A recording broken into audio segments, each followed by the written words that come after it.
Такое площадь знала лишь однажды. Однажды только видела земля.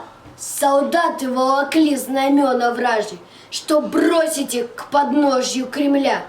Они, свисая, пыль мели с брусчатки, а воины в сиянии погон все били-били в черные их складки надраенным кирзовым сапогом.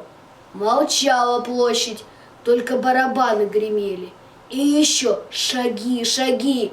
Вот что такое русские Иваны! Взгляните и запомните, враги!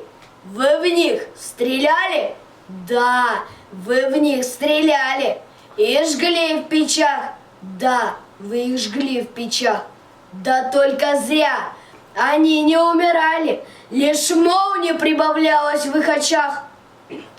Направо! И с размаху об брусчатку, и свастику, и хищного орла.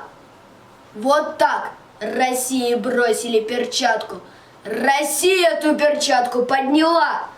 И видели, кто был в тот день в столице, на площади? Она лицом строга, подняв венец и медь зажав десницы, прошла по стягам брошенным врага.